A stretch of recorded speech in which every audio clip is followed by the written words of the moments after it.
समय हुआ, अचानक सिपाहियों से अलग हो गया, अकेला हो गया।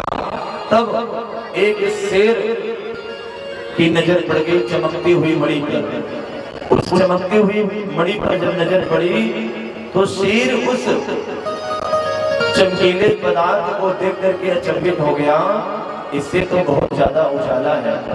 वह जब दौड़ पड़ा उस चमकीले पदार्थ को उठाने के लिए, तो अचानक उनके पंजे का प्रहार, रात्रि के समय में सिर्फ मणि दिख रही थी, पंजे का प्रहार पड़ गया सत्राजित के भाई के ऊपर और शेर ने सत्राजित के भाई का प्राणांत किया। अब उस मणि से वो खेलने लगा, क्योंकि वो चमकता हुआ, उसको लगा कि कोई चमकीला पदार्थ है, वो पंजे से इधर उधर उसको लुढ़काने लगा।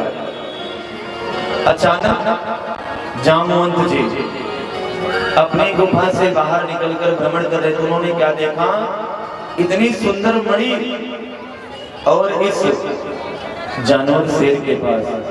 उन्होंने उस शेर का शिकार किया, उस मणि को लेकर अपनी गुफा में चल पड़े, गुफा में लेकर चल पड़े और अपनी पुत्री जामवंती को दे दिया। किसने? जामवंत जी ने। जामवंत जी ने दे दिया कि पुत्री, ये लो आज आपके लिए बहुत ही अनमोल रतन मणि को लेकर आया हूं जंगल से, शेर का शिकार करने के बाद। अब जामवंती जी उस मणि से रोज खेलती थी। द्वारिकापुरी में पूरे नगर में हलचल हो गई कि राजा सत्राजित की मणि चोरी हो गई। राजा सत्राजित की मणि चोरी हो गई।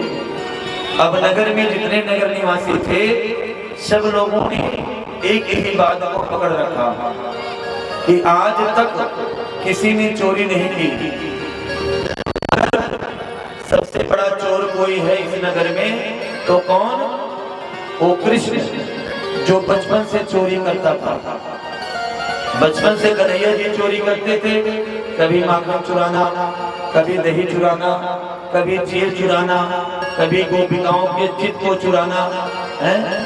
तो उन्होंने सोचा कि बचपन से इसकी आदत पड़ी है और यही चोरी किया होगा। और एक दिन राजा सत्राजित से उन्होंने बात भी कर ली थी मणि के विषय में। अब सत्राजित को पूरा कंफर्म हो गया कि मणि की चोरी कृष्ण ने की।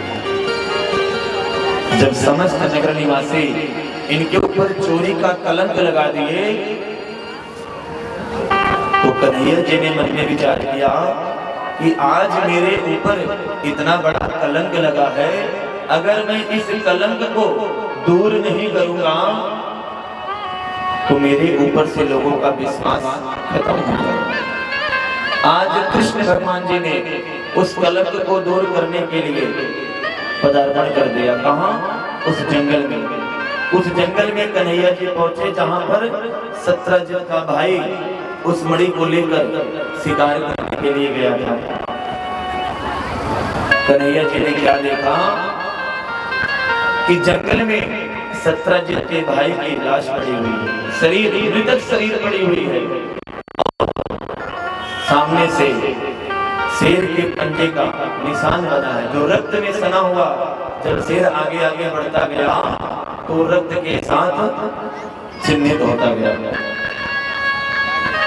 थोड़ा सा और आगे जब कन्हैया जी बढ़ते हैं तो कन्हैया जी ने क्या देखा कि आगे जाने के बाद शेर भी मरा पड़ा है। उसके आगे नजर पड़ी एक रीछ भालू के पंजे का निशान।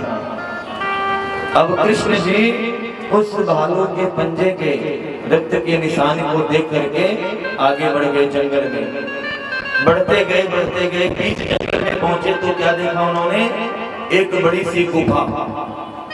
उस गुफा के भीतर वह निशान प्रवेश किया। कन्हैया जी उस गुफा में प्रवेश कर गए। उस गुफा के भीतर प्रवेश कर गए तो कन्हैया जी ने क्या देखा कि जामवंती जी उस मणि से खेल रही है, क्रीड़ा कर रही है। कन्हैया जी ने आवाज लगाई कि हे देवी आप कौन हैं? तो जैसे जामवंती जी ने इतने शब्दों को सुना, तुरंत जामवंती जी घर के भीतर प्रवेश कर गई, गुफा के अंदर।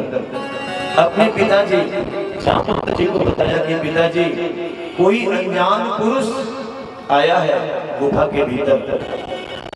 जामवंत जी जब बाहर निकले, उन्होंने क्या देखा? ये तो कोई अनजान पुरुष। जामवंत जी आकर के पूछने की हे वीर पुरुष आप कौन हैं और किस उद्देश्य